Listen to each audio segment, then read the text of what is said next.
Nous avons commencé avec cette comparaison et ce contraste. J'aimerais nous ramener à une étape avant et introduire un article que nous posterons plus tard sur le groupe Media Broadcast. Nous sommes retournés dans cette première histoire pour montrer que ce problème aux États-Unis a réellement commencé à leur création. Quand on commence de façon particulière l'année 1619 et l'année significative que c'était, ce n'était pas c'est un sujet qui a été agité beaucoup dans la presse l'an dernier. Il ne s'agit pas que de l'introduction de l'esclavage, mais c'est aussi ce premier gouvernement représentatif qui a placé une loi du dimanche dans cette colonie et a introduit à travers la loi cette union Église-État. Ensuite, nous voyons comment cela s'est produit à travers la Révolution américaine et la rédaction de la Constitution, que l'Église et l'État ont été séparés. Non seulement cela annonçait que tous les hommes ont été créés égaux, mais si la Constitution avait été correctement appliquée, celle-ci aurait conduit à l'abolition de l'esclavage, mais aussi à la séparation de l'Église et l'État. Si cela avait été mis en place, vous aurez vu ce qu'ils appellent cette désaffectation. Les États ont commencé à ôter certaines dénominations comme leur dénomination État nommée. Et ce travail a été fait particulièrement par Thomas Jefferson. Et c'est pour cela que dès le commencement de notre étude, il y a de cela un mois, nous avons travaillé sur la vie de Thomas Jefferson. Et cela s'est passé en 1798 lors de l'élection présidentielle de Thomas Jefferson et John Adams. J'aimerais que nous retournions à ce graphique que nous avons vu la veille. Nous avons les noms des personnes religieuses et politiques qui ont été décrits non pas par nous, parce que c'est un terme étrange à utiliser, mais comme des moutons ninjas, et faisaient partie de ce mouvement dominioniste souterrain qui infiltre non seulement la politique américaine, mais aussi ce qu'ils appellent les 7 montagnes. Je voudrais ajouter un nom à cela, et cela dans l'arène politique. C'est Sam Brownback. Il devient particulièrement significatif en raison du domaine du gouvernement américain qu'il dirige. Avec un vote prépondérant du vice-président Mike Pence est déjà sur notre liste. Le Sénat a confirmé mercredi la nomination de Sam Brownback, figure emblématique de la droite religieuse et gouverneur sortant du Kansas en tant qu'ambassadeur pour la liberté religieuse internationale. Et cela s'est passé au début de 2018. Quand il dit dans l'article mercredi, il faut remonter à quelques années en arrière. Des personnalités chrétiennes comme le révérend Johnny Moore qui a siégé au conseil d'administration de la campagne d'évangélisation du président Trump ont fait l'éloge de Brownback comme étant un défenseur cohérent, éloquent, compétent sur ces questions. Des groupes comme Human Rights Campaign et Lamba Legal, d'autre part, ont critiqué le vote, citant les antécédents anti-LGBTQ de Brownback en tant que gouverneur et ancien membre du Congrès. Mais de façon moins évidente, il est un grand partisan de David Borton, l'historien nationaliste chrétien très critiqué dans la perspective profondément biaisée de l'histoire américaine, et a été utilisé par un certain nombre de politiciens républicains pour soutenir un faux récit de l'Amérique comme une nation historiquement chrétienne.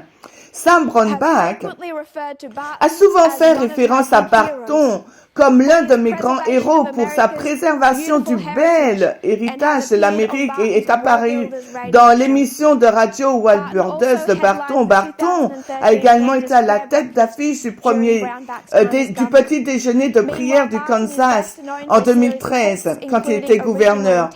Le meilleur scénario de Barton sur ses livres ennuyés incluant l'intention d'origine, les cours de la Constitution, la religion et les mensonges au sujet de Jefferson, disant que l'Amérique est une nation chrétienne et que l'Amérique doit être dirigée sur des principes chrétiens. Donc les personnes l'homme que Donald Trump a nommé pour être le représentant international pour la liberté religieuse compte comme l'un de ses plus grands héros pour la préservation du bel héritage américain américain David Barton.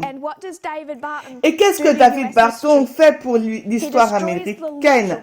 Il détruit le littéral qui doit être fait pour comprendre le spirituel. Et particulièrement, la personne qu'ils doivent détruire, c'est Thomas Jefferson.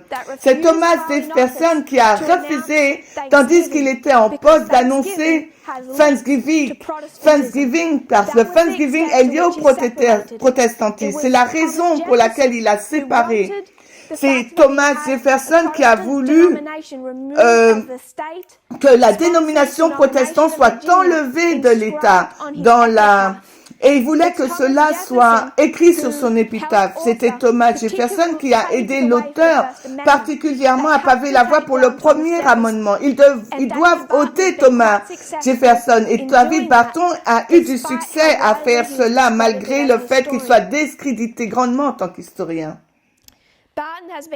Barton a été cité et loué par les législateurs et les politiciens conservateurs tels que Ted Cruz qui est sur nos tableaux et une autre aussi personne, Michelle Bachmann. Vous entendez son nom qui revient assez fréquemment.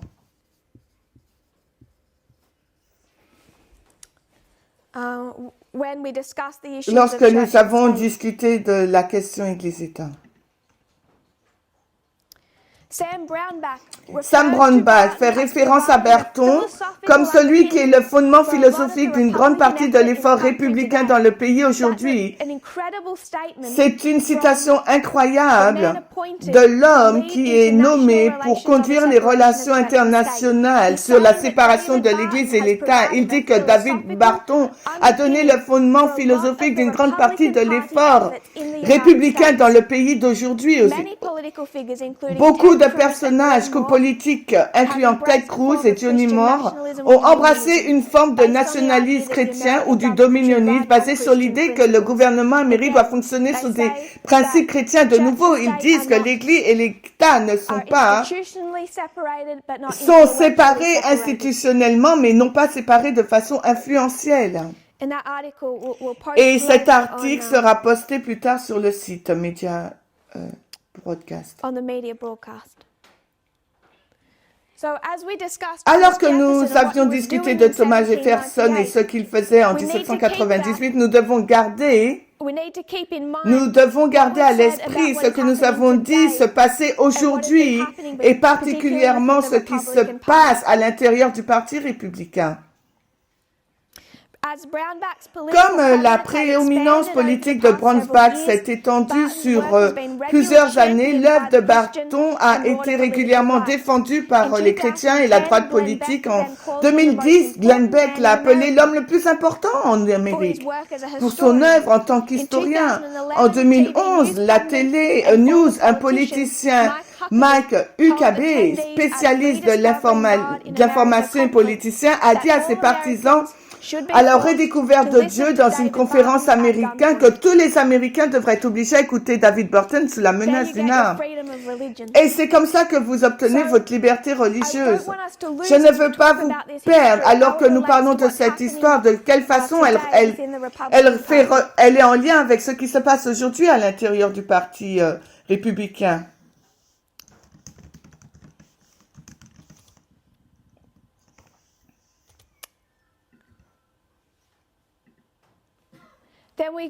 Ensuite, nous avons avancé en discutant du début des années 1800, de quelle manière les protestants se séparent, se sont séparés entre les conservateurs entre les conservateurs socialement et les libéraux socialement.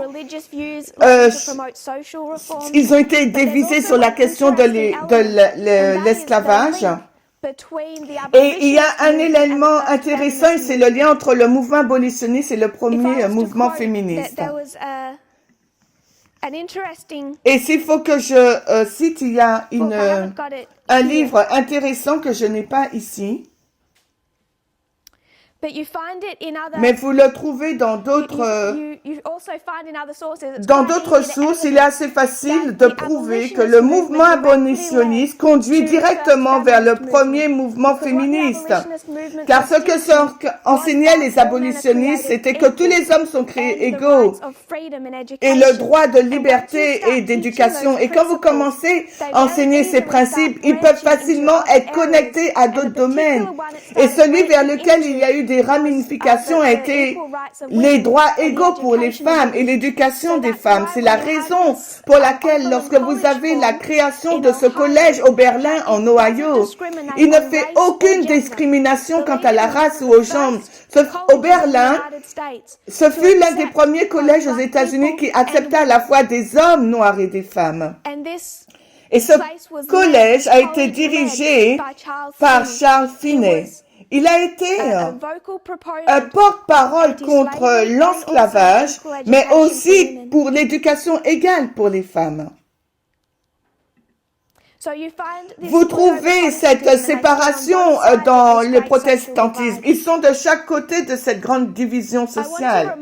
J'aimerais vous rappeler autre chose tandis que nous sommes sur ce sujet, mais cela n'a pas été enseigné ici, mais a été présenté en détail à l'école des prophètes au Portugal.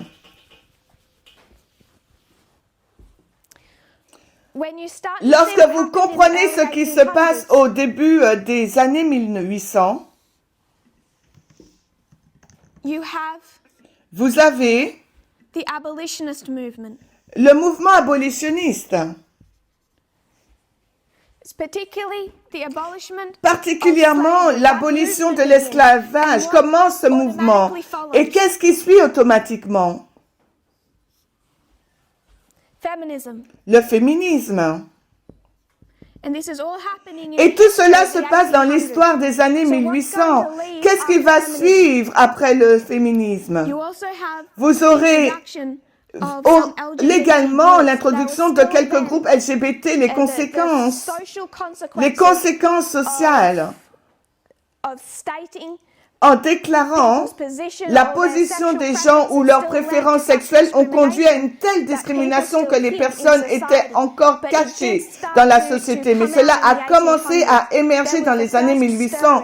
Il y a eu la première agitation, donc nous ajoutons tous ces sujets dans les années 1800 et beaucoup de personnes n'ont pas accepté l'abolition de l'esclavage parce que c'était si important, c'était si évident que cela conduirait vers un autre sujet, le féminisme. Parce que si vous libérez donc les esclaves, qu'est-ce que cela produirait aux États-Unis pour les femmes? Elles demanderaient légalement une éducation. Même Charles Finney n'a pas bien réfléchi à cela. Il pensait que en donnant une éducation aux femmes, ça allait pas avoir un impact sur la société. Mais quand on éduque les femmes dans les pays du tiers-monde, qu'est-ce qui se passe?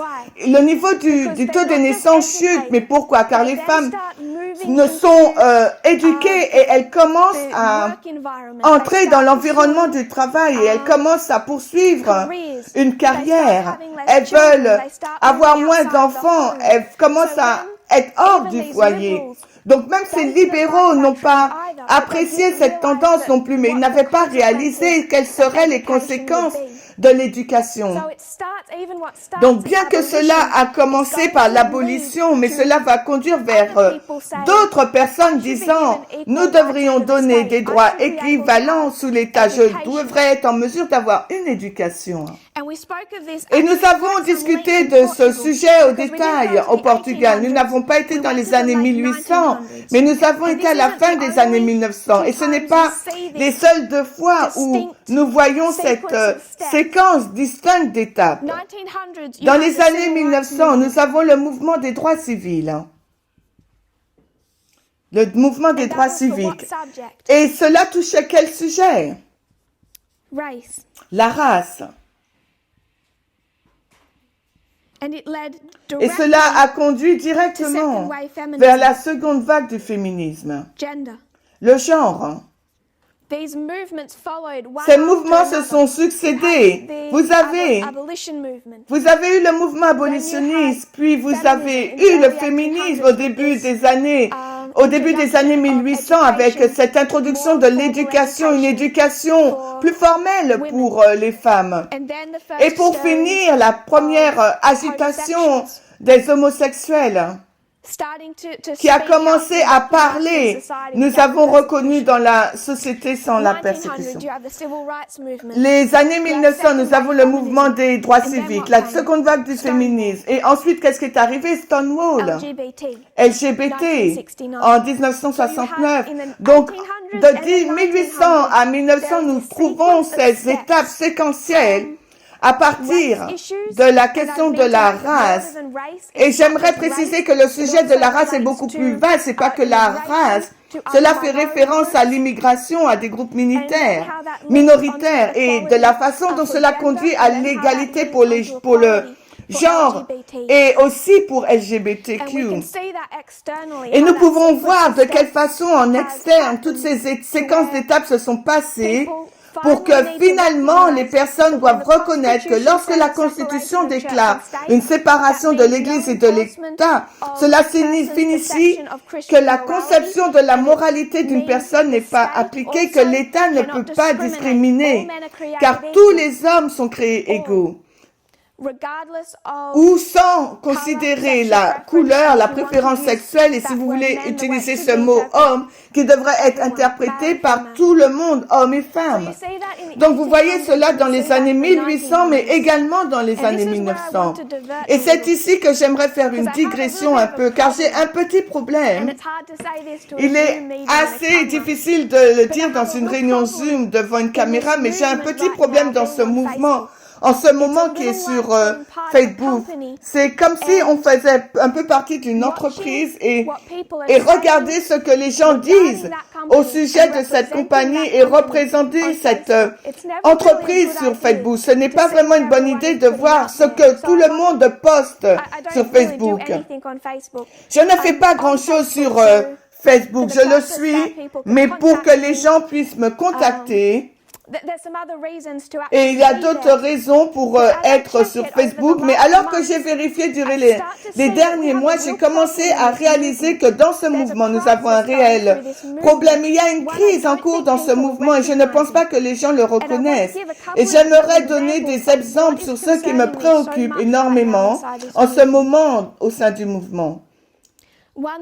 Un problème pour lequel je n'aurais pas été si préoccupée si je n'avais pas accès à Facebook et ce que les gens de ce mouvement postent. Quand j'ai présenté en octobre 2018, je me suis tenue debout en face d'un mouvement sexiste sur le racisme, 99% sexiste. Et je me suis conduite d'une façon qui était toujours respectueuse, même envers ceux dont je savais qui étaient ouvertement sexistes. J'aurais pu me tenir debout et j'aurais pu appeler tout le monde. J'aurais pu avoir un comportement irrespectueux envers ceux qui me manquaient de respect. Mais je ne l'ai pas fait car je suis ambassadrice pour quelqu'un d'autre. Je ne représente pas ma propre cause, mes propres préoccupations, mes propres blessures. Chacun d'entre nous est un ambassadeur. Et ce qui me préoccupe en ce moment sont deux problèmes. Premièrement, c'est le langage que les personnes de ce mouvement utilisent pour représenter ceux qui ont une croyance différente de la leur. Clinton a perdu les élections pour plusieurs raisons. Elle a perdu les élections en raison de Vladimir Poutine, en raison de Steve Bannon, en raison du sexisme au sein de la société. Mais elle l'a aussi perdu quand elle s'est levée à traiter un grand nombre de populations américaines déplorables. Le mot déplorable signifie une personne qui mérite des censures ou du mépris. Le mépris signifie qu'un individu ou une chose est, le sentiment qu'un individu ou une chose est en dessous de la considération sans valeur. Et le problème que je vois, qui se passe dans ce mouvement. Nous sommes partis du conservateur adventiste, qui est essentiellement le protestantisme conservateur, qui s'est manifesté de manière particulière à travers FFA. Nous avons vu la leader dans la façon dont ils utilisent la méthodologie, leur façon de se comporter. Ce que ce message était censé faire, ce n'était pas que je me lève et que j'exprime aux prêtres, aux lévites ou aux nétiniens qu'ils me dégoûtaient car je voyais leur sexisme. Ce n'était pas mon rôle de m'engager dans les médias sociaux attaquant les gens. En tant qu'ambassadeur, mon devoir consistait à présenter la vérité et certaines personnes l'acceptaient, d'autres l'ont rejeté. Mais à la place, ce que je vois se passer, au lieu que ce message change les gens, ce qu'il fait, c'est qu'il redirige les mauvais comportements, la colère qui existait déjà. Nous ne devons pas prendre l'ancien état d'esprit de FFA pour le rediriger vers un autre groupe de personnes. Ce qu'Hillary a fait, elle a perdu son élection car elle a nommé une grande partie des Américains qui étaient en désaccord avec elle, en dessus de la considération sans valeur ou méritant du dédain. Et à cet égard, son échec est sa propre faute. Je sais que ce message requiert parfois des mots tranchants lorsque nous voyons le racisme, le sexisme. Et je sais autant que tout le monde que cela blesse. De nombreuses femmes dans ce mouvement savent que cela fait mal.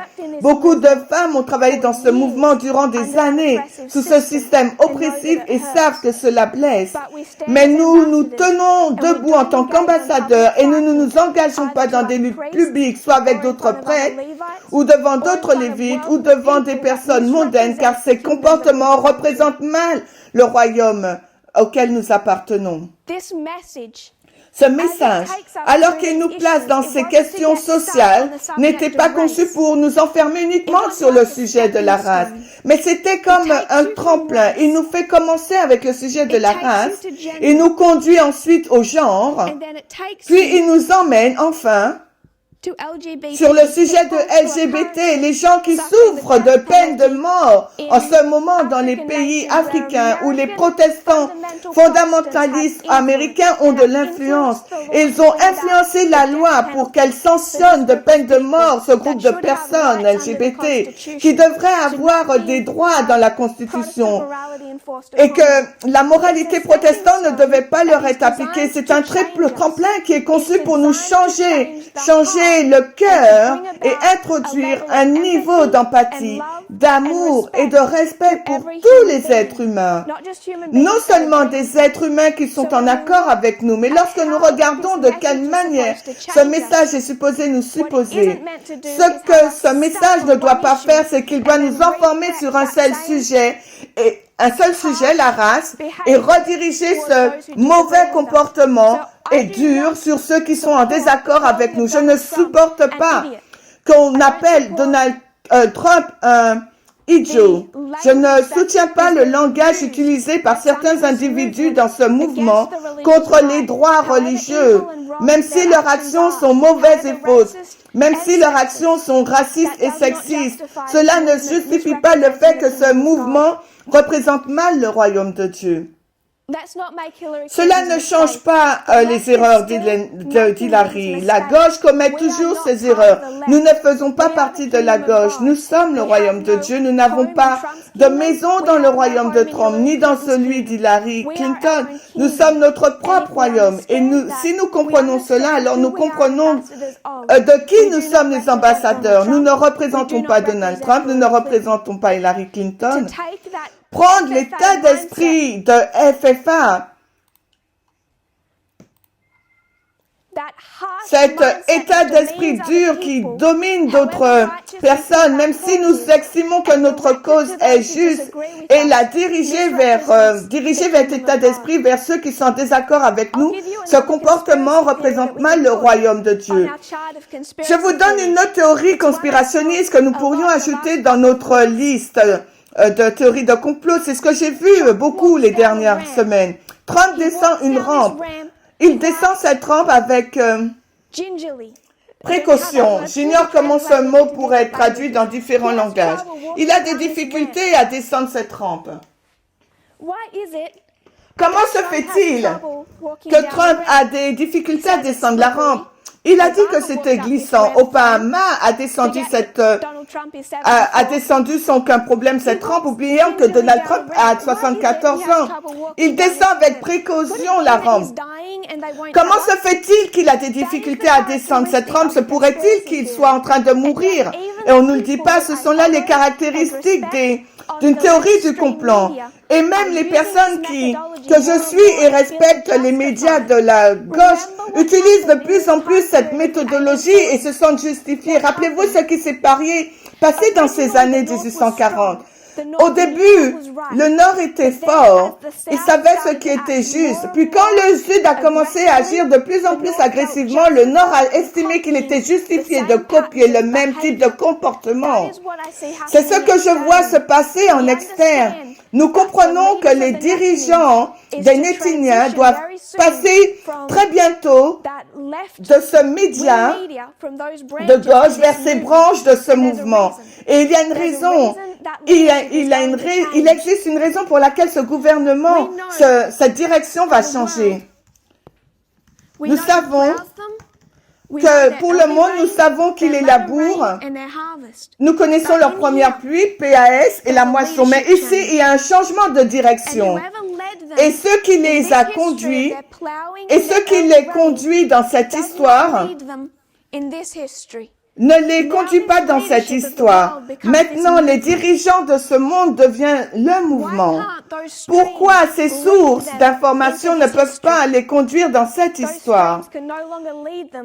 Ces sources d'informations ne peuvent plus les conduire car elles ne sont plus sûres pour être suivies. Il nous faut veiller attentivement. Ce ne sont pas toutes les publications que nous voyons qui sont dignes de confiance. La raison pour laquelle ce n'est pas le cas, c'est parce qu'ils prennent l'état d'esprit de ce que Donald Trump fait. Quand Donald Trump dit en 2016 et que ses partisans ont déclaré, regardez au tremblement de Hillary, alors ignorant qu'elle avait bu un verre très froid. Peut-être qu'elle a des problèmes et qu'elle est en train de mourir. Nous savions tous que c'était une théorie du complot, que c'était une manipulation, que c'était pas bien d'agir de cette façon. Et maintenant, ils suivent le même modèle en représentant Donald Trump. Je ne suis pas en train de dire que les deux côtés sont égaux, mais ce que la droite chrétienne a fait devient de plus en plus acceptable pour la gauche pour participer, car maintenant, les gens de gauche sont en colère et justifiés. C'est ce qui se passe avec les médias de la gauche et cela se passe également avec ce mouvement et ça ne devrait pas être le cas parce que nous représentons un royaume différent. Le but de ce message, qu'il soit étudié ici avec le sujet de la race vers le genre et de LGBT, visait à changer le cœur, à créer de l'empathie. Et il ne devrait pas être resté fixé que sur un seul groupe. Vous pouvez penser aux réfugiés, les personnes qui souffrent dans le monde, les femmes chiites dans la région qui étaient sous le contrôle de Daesh, qui sont connues de nos jours comme les femmes qui s'évanouissent. Si l'une de ces femmes était sous le contrôle de Daesh par rapport à ce qu'elle a souffert, si j'étais l'une de ces femmes et que j'avais été abusée des mains de Daesh, et c'était un tel degré que si j'avais été abusée et que je voyais tout autour de moi quelque chose qui avait une odeur particulière ou une couleur particulière, il y a un grand problème au Moyen-Orient qui est connu sous les femmes qui s'évanouissent. Elles marchent dans la rue, elles voient la couleur verte, ce qui est associé à la couleur verte et l'expérience qu'elles ont eue sous Daesh. Elles s'évanouissent dans la rue. C'est le tel niveau de traumatisme qui existe dans cette région. Nous devrions voir les choses telles que Dieu le voit. Il n'existe pas une telle chose aussi déplorable. Que m'importe s'ils sont des racistes de la droite chrétienne, si ce sont des personnes qui sont dans ce mouvement, qui sont quittées ce mouvement, ou qui me haïssent parce que je suis une femme, il n'y a aucune chose aussi déplorable. Et un autre point, tandis que nous sommes sur ce sujet, nous devons passer de cette transition. La race a été la première étape parce que, à moins de comprendre l'égalité sur la race, vous ne pouvez pas comprendre ou accepter l'égalité quand on arrive au sujet du genre. Et j'ai vu sur Facebook que nombreux sont ceux qui, dans ce mouvement, qui soutiennent les protestations Et même les pillages, citant Malcolm X, citant Martin Luther King Jr. Et le jour suivant, ces mêmes personnes font des plaisanteries sexistes au sujet du comportement des femmes. Quel est leur problème? La race a été facile, mais le genre, c'est pas si facile. Citer Martin Luther King et dire croire que dans la protestation ne signifie pas réussir au test. Si ces hommes et femmes qui publient des posts sur Facebook croient sincèrement dans l'égalité au sujet de la race, dans le racisme systémique qui a lieu aux États-Unis, combien profondément cela est enraciné et les souffrances que cela a provoquées et combien et que les États-Unis doivent régler ce problème et incluant les réparations. Alors ils doivent avoir une bonne attitude. Ils doivent se tourner vers leurs femmes, leurs sœurs, leurs filles et corriger leur propre comportement et régler les réparations qui doivent être faites. Et je sais que dans ce mouvement, la grande majorité des cas, cela ne se passe pas. Il n'est pas acceptable de ne pas comprendre ni d'appliquer les principes universels de l'égalité.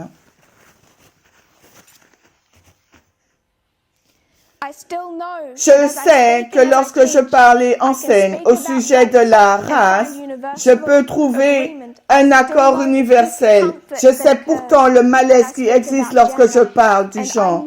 Et je sais que dans les familles qui protestent et qui veulent protester que l'égalité sur le genre, la réparation, un bon traitement envers les femmes, les sœurs et filles ne se passe pas encore. Cela ne signifie pas réussir au test. Le message doit changer le cœur. Mais en même temps, ceux qui s'opposent en nous, à l'intérieur, à l'extérieur du mouvement, ne sont pas déplorés. Nous devons observer notre façon de parler, de les traiter. Et même aussi la façon dont on parle du président, même si je suis en désaccord avec lui. Si on retourne à notre étude, nous trouvons donc ces deux questions. Le mouvement abolitionniste en lien avec le mouvement féministe, alors qu'il voit le jour dans les années 1800, nous trouvons le protestantisme des deux côtés de ce sujet. Nous comprenons qu'en 1844, ces sujets ont divisé le protestantisme et si on déchirait le protestantisme en deux églises séparées. C'est la raison pour laquelle nous avons les baptistes du Nord et les baptistes du Sud. Et cela continue encore, même aujourd'hui, pour certaines d'entre elles. Nous avons parlé de Sam Brownback et de son rôle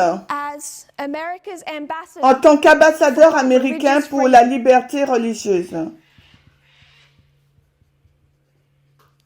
Ce que nous voudrions faire alors que nous continuerons cette étude la semaine prochaine est de regarder de quelle façon ce terme de liberté religieuse a été utilisé à partir de 1798. Puis suivre la séquence à partir du premier exemple, puis du second, puis du troisième. Premièrement, nous traitons du sujet de l'esclavage. Citant le Washington Post, il s'agit du Washington Post. Discriminer au nom de la religion, les ségrégationnistes et les propriétaires d'esclaves l'ont fait aussi. Je finis sur cet article. Au 19e siècle, les esclavagistes et leurs sympathisants ont défendu l'esclavage en soulignant sa présence dans la Bible comme preuve qu'il s'inscrivait dans le plan de Dieu pour l'ordre social. Ils ont également interprété les histoires bibliques comme celle de Caïn et d'Abel et la supposée malédiction de Cham comme une preuve que Dieu avait fait des Noirs des esclaves. Ils ont claironné que les abolitionnistes déformaient la Bible et menaçaient l'ordre social chrétien du Sud. De tels extrémistes, disait-il, n'avaient pas le droit d'imposer leur propre orthodoxie déformée et dangereuse à tous les autres. Les dirigeants de l'esclavage ont utilisé le langage de la liberté religieuse parce que ce principe avait une valeur culturelle importante. En faisant cela, ils ont consolidé voire forger leur propre vision de l'esclavage en tant que préoccupation religieuse centrale. Il a fallu la guerre civile pour faire voler en éclats l'idée partagée par de nombreux Blancs du Nord et du Sud que la liberté religieuse était une raison d'éviter des actions anti-esclavagistes. Après la guerre et la fin des années de reconstruction, les Blancs du Sud et les Nordistes qui voulaient rétablir des liens socio-économiques avec eux ont mis à jour ces anciennes idéologies de l'esclavage pour soutenir un régime Jim Crow émergent de la ségrégation raciale. Prêcheurs, politiciens et experts ont développé une théologie folklorique ségrégationniste qui défendait l'ordre racial reconstitué du Sud tel qu'il a été divinement ordonné. Dieu avait créé les races séparément et n'avait pas l'intention de les mélanger. Tout au long de la période des droits civils et au-delà, cette théologie a permis des appels ségrégationnistes à la liberté religieuse et a façonné un christianisme racial blanche distinct. Tout comme leurs prédécesseurs esclavagistes, les ségrégationnistes du XXe siècle ont soutenu que le mouvement des droits civiques tentait d'imposer une idéologie étrangère, antichrétienne, voire communiste, qui détruirait l'ordre racial chrétien du Sud. Daniel Rickenbacker, un ancien membre du New Deal, a averti en 1948 que le projet de loi fédérale sur les pratiques équitables en matière d'emploi était d'inspiration communiste et qu'il détruirait les libertés individuelles d'association et de religion. Une telle législation, écrivait-il, forcerait les associations que de nombreux Américains trouvaient répugnantes, non pas à cause d'un quelconque préjugé étroit, une association entre noirs et blancs, mais à cause de profondes convictions religieuses. La liberté de religion était une valeur américaine et ces Américains, les Américains chrétiens blancs, ne devraient pas être contraints de violer leurs convictions de conscience. Cet argument qui est pour l'esclavage dans cette histoire est débattu dans la défense de la liberté religieuse. Ceux du Nord et du Sud qui étaient favorables à l'esclavage l'ont défendu disant que c'était leur liberté religieuse de pratiquer l'esclavage. Car l'esclavage était une croyance religieuse. Cette interprétation vient de leur lecture du littéral au littéral de l'Ancien et du Nouveau Testament. Et comme le dit cet article, cela a continué. Cet article est plus détaillé. C'est un bon article qui sera posté sur le forum Media Broadcast. Cet article continue de montrer de quelle façon cela sera étendu vers le mouvement des droits civiques et continue encore de nos jours. J'aimerais que nous voyions que l'argument pour justifier l'esclavage est basé sur la liberté religieuse. Nous nous arrêterons ici car c'est un bon endroit pour terminer. Lorsque nous reviendrons la semaine prochaine, nous regarderons en profondeur. Il y a d'excellents articles qui nous montrent ce qui s'est passé dans les années 1870 et 1880, qui a conduit à cette poussée de la loi du dimanche et comment cela a impacté de façon particulière la communauté juive. Nous regarderons attentivement les arguments au sujet de cette loi du dimanche et nous poursuivrons à démontrer de quelle façon cela est en vigueur aujourd'hui, de quelle manière nous pouvons combiner ces deux histoires pour avoir une bonne compréhension sur ce qui se passe aux États-Unis aujourd'hui. Rappelez-vous, nous sommes dans la période de l'accroissement de la connaissance de la loi du dimanche. Notre dispensation pour les 144 000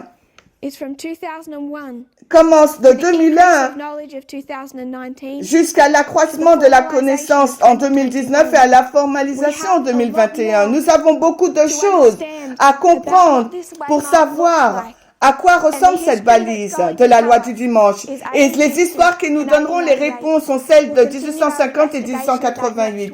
Nous continuerons notre investigation la semaine prochaine. Nous allons finir par la prière. Cher Père Céleste, merci Seigneur pour tes bénédictions. Merci car tu as conduit ce mouvement. Nous pouvons voir Dès le commencement, Seigneur, que tu as suscité des personnes pour faire une œuvre particulière. Et nous devons aller dans le monde et présenter la véritable nature du roi et du royaume. Seigneur, même dans nos bonnes intentions, que nous ne représentons pas mal à quoi ressemble ce royaume. Je prie, Seigneur, que tu puisses guider tous ceux qui luttent en ce moment. C'est une période difficile pour tant de raisons, pour tant de personnes. Je prie, Seigneur, qu'en tant que mouvement, tu nous conduiras à travers et que nous puissions t'honorer, te respecter et être des ambassadeurs pour toi dans cette période de temps. Que nous ne courons pas avant d'être envoyés. Nous savons, Seigneur, il nous est pas demandé en ce moment de prendre ce message et d'aller vers le monde. Ce n'est pas notre mission, ni même de prendre ce message et de le présenter à l'Église. Je prie, Seigneur, que tu nous prépares. Car si nous étions prêts à faire ce travail, nous l'aurions fait. Mais tu ne nous demandes pas de le faire. Et cela, tu nous l'as montré clairement. Je prie que tu nous aides dans ce travail, dans le nom de Jésus. Amen.